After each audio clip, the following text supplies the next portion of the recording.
रहा है। आज मैं आपको उन लोगों के बारे में बताने जा रही हूँ जो हमारे परिवार और समाज में कुछ ऐसे लोग होंगे जिनकी उम्र इस समय 60 से 75 साल की है, जो कि हमारे सीनियर सिटीजन कहलाते हैं। इस पीढ़ी के लोग बिल्कुल अलग ही हैं। रात में जल्दी सोने वाले, सुबह जल्दी जागने वाले, भोर में उठकर घूमने वाले, पेड़ पौधों को पानी देने वाले, पूजा अर्चना के लिए फूल तोड़ने वाले, पूजा अर्चना करने वाले, प्रतिदिन मंदिर जाने वाले, और तो और रास्ते में मिलने वालों से बातें करने वाले, उनका सुख दुख पूछने वाले, दोनों हाथों को जोड़कर प्रणाम करने वाले, बिना अन्न ग्रहण किए पूजा करने वाले, इनका अलग सा संसार है। तीज त्योहार, मेहमान शिष्टाचार, अन्न धान्य सब्जी भाजी की चिंता, तीर्थ यात्रा, रीति रिवाज तथा सनातन धर्म के इर्द गिर्द घूमने वाले। इसके अलावा पुराने फोन पर ही मोहित, फोन नंबर की डायरी मेंटेन करने वाले, रॉन्ग नंबर से भी बातें कर लेने वाले, समाचार पत्र को दिन भर में 2-3 बार पढ़ने वाले, और तो और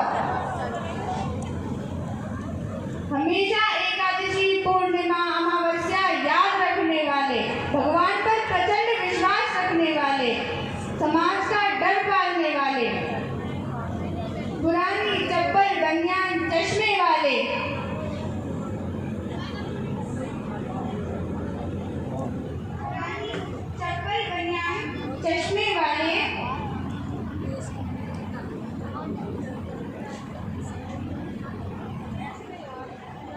गर्मियों के मौसम में अचार पापड़ बनाने वाले, घर का कुटा हुआ मसाला इस्तेमाल करने वाले, देसी टमाटर, मेथी, बैंगन, सब्जी भाजी की जांच करने वाले, नजर उतारने वाले। क्या आप सभी जानते हैं कि ये सब लोग धीरे धीरे हमारा साथ छोड़कर जा रहे हैं? क्या आपके यहाँ भी ऐसे कोई हैं? यदि हाँ, तो उनका बेहद ख्याल रखें, अन्यथा एक महत्वपूर्ण सीख उनके साथ ही चली जाएगी, जो है संतोषी जीवन, सादगीपूर्ण जीवन, प्रेरणा देने वाला जीवन, मिलावट और बनावट रहित जीवन, धर्म सम्मत मार्ग पर चलने वाला जीवन और सबकी फिक्र करने वाला आत्मीय जीवन। आपके यहाँ जो भी बड़े हो, उन्हें मान सम्मान, अपनापन, समय तथा प्यार दीजिए, और हो सके तो उनके कुछ पथ चिन्हों पर चलने की कोशिश कीजिए। याद रखें, संस्कार ही अपराध को रोक सकते हैं, न कि सरकार। और अंत में ये हमारे भारत, हमारे मानव इतिहास की वो पीढ़ी है जिसने अपने बड़ों की सुनी है और अब अपने छोटों की भी सुन रहे हैं। यही हमारे सीनियर सिटीजन। और अब मैं इस स्वतंत्रता दिवस के अवसर पर हमारी देश की एकता के प्रति कुछ 4 लाइनें प्रस्तुत करना चाहती हूँ। पृथक हर धर्म होता है, पृथक परिवेश होता है, पृथक हर धर्म होता है, पृथक परिवेश होता है, पृथकता में रहे मिलजुल के ये उद्देश्य होता है। जहाँ रहते हो हिंदू और मुस्लिम, सिख, ईसाई, जो समझे देश को अपना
क्या कर रहा हूँ? मेरा ना क्या कर रहा हूँ?